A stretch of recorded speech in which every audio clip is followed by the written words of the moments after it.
Welcome to Christmas. Welcome to the History Lore channel. You join us once again in the studio, and we have a very special guest today who's going to be talking about his own personal life and his reflections of the Christmas period. Now, we have pre-recorded this because he is rather busy this time of year, so it gives me great pleasure to introduce the one and only Santa Claus. Thank you for inviting me. Now, can we clear up one point straight away? Is it Father Christmas or Santa Claus? Over the years, I've been known as many names. In England, I'm Father Christmas. In France, I'm Père Noël. In Germany, I'm Weihnachtsmann. Some people call me Kris Kringle. In China, I'm known as Dan Shi Lao Ren, which means Christmas old man. But I prefer, when I was born, just plain old Nicholas. Is that where Santa Claus derives from? Indeed, it derives from the Dutch Sinter-Niklaus, and over the years it's evolved into Santa Claus. But I'm happy to be addressed by all of my names, no matter where I am in the world. May I call you Santa? Oh, please do. Thank you, Santa. Now, Santa, I wonder if you could tell me a little bit about your early life. Well, that was a very long time ago. I was born on the Ides of March, the 15th of March, in the year 270, at Patara, which I believe is now in modern-day Turkey. I was raised by my uncle, who was also called Nicholas and just happened to be Bishop of Patara. He encouraged my learning and persuaded me to take several pilgrimages, and that's how I became Bishop of Myra in the year 317. You came to be known as the gift giver of Myra. That was after you, how shall I put this? Left this mortal world? Yes, indeed. Can you elaborate on that, and why the secrecy? Well, I had enough money to get by on, so I thought it was the best thing to do and the right thing to do. As for the secrecy, I didn't intend to be a secret gift giver, but it is more blessed to give than to receive. Christmas these days is an amalgamation of a number of winter festivals. That's right. Saturnalia, Yule, Midwinter festivals and others. But I think most people really would like to know, when did the association with the reindeer begin? Well, it all started in the 16th century, but everyone knew about the reindeer when a young man called Clement Clarke Moore wrote a poem in 1823. It was called A Visit from St. Nicholas. Everyone thinks it's called A Night Before Christmas, but I don't mind what it's called. It's still a jolly good poem. May I ask you, will you give us that famous line? With pleasure. Now Dancer, now Dasher, now Prancer, now Vixen, on Comet, on Cupid, on Donner, on Blitzen, to the top of the porch, to the top of the wall. Now dash away, dash away, dash away all. I only started out with 8 reindeer. I now have 9. Of course, Rudolph. How did you meet him? Well, Rudolph first appeared in 1939 when he was part of a promotion for a store in Chicago called Montgomery Ward. And in their first year, they gave away 2.4 million books about Rudolph. Well, I liked the story so much, I thought I would scour the world and find a reindeer with a shiny red nose who might be useful to me. And I found him. But he wasn't just famous in books, was he? It was 1949 when Gene Autry, the singing cowboy, had a hit with Rudolph the Red-Nosed Reindeer.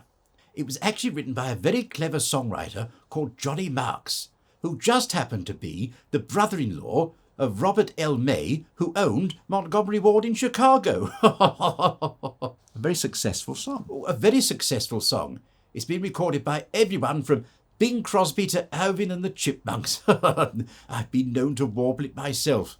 In fact, I think there's only one more successful record in the world, and that was White Christmas, that sold more than the 150 million copies that Rudolph the Red-Nosed Reindeer did. Wow, that's an enormous amount. I do think the other reindeers are a little jealous of Rudolph's fame, but I must assure you, they've never ever stooped to calling him names. I'm sure that is just for artistic license.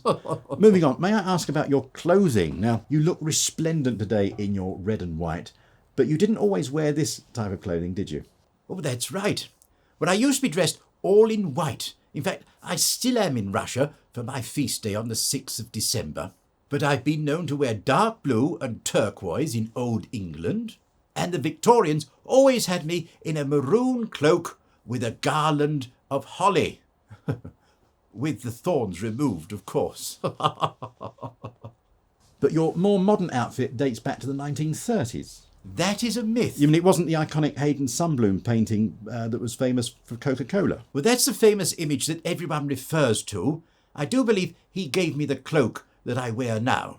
But I was first put in red and white in Puck magazine in New York in 1904. I think Hayden Sunbloom must have seen that as a youth. Now, lots of parents take their children to grottos all over the world. Surely you can't be in all of them. Well, I have a very trusted team of lookalikes in my grottos, but I try to get to as many as I can to make it as magical as possible. Can you remember your first grotto? Well, I started appearing at Macy's store in New York in 1859, but that was just a walk around greeting people. The first actual grotto was in Stratford in East London at J.R. Roberts' department store, and that was in December 1888. It was a magical experience, and I think I started a trend.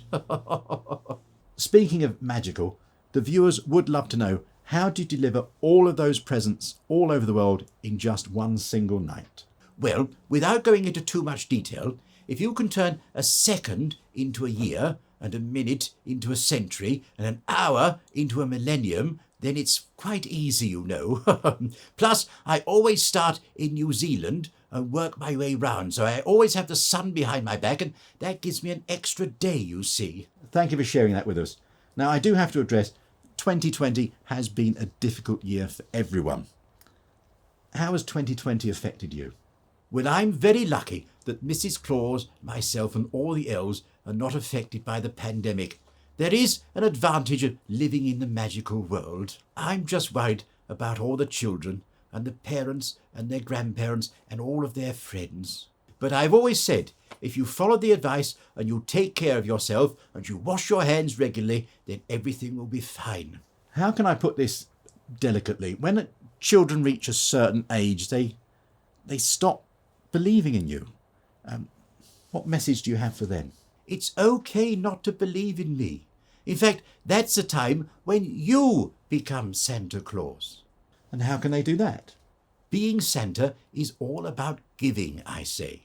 So why not give some help to a family member, or some friends, or a charity? You can do it anonymously, like I did all of those years ago. And by doing that, you will embody the spirit of Santa. Being Santa is all about kindness and helping people. And if you could do that, you make the world a better place. Santa, wise words. Now, this is being broadcast on Christmas Day. By the time this goes out, you would have delivered all of your presents to all over the world. What do you do to relax after your busiest day of the year? Well, that's easy. I spend the day relaxing with Mrs. Claus and the elves. The reindeer are fed and watered, and they're laid down to rest.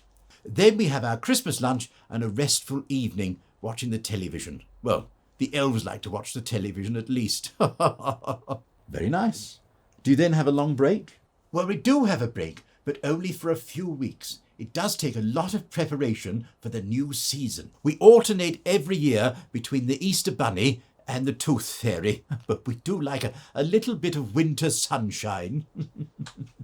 Santa, I know you're very busy this time of year. May I wish you a very safe and happy journey around the world delivering the presents. Thank you, Lord Hume, and may I wish you and all of your viewers a very happy Christmas and a safe and happy New Year. Thank you. And may I ask one further thing, Santa? Would you do the close for the video today? I would indeed.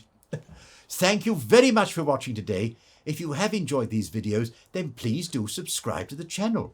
And if you want to know when videos are uploaded, there's a little sleigh bell just below.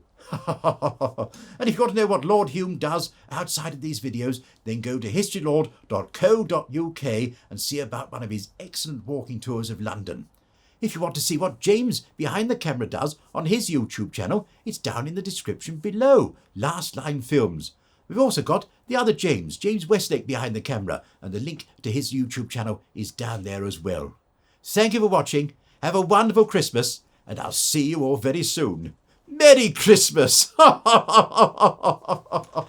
think I'm a little starstruck.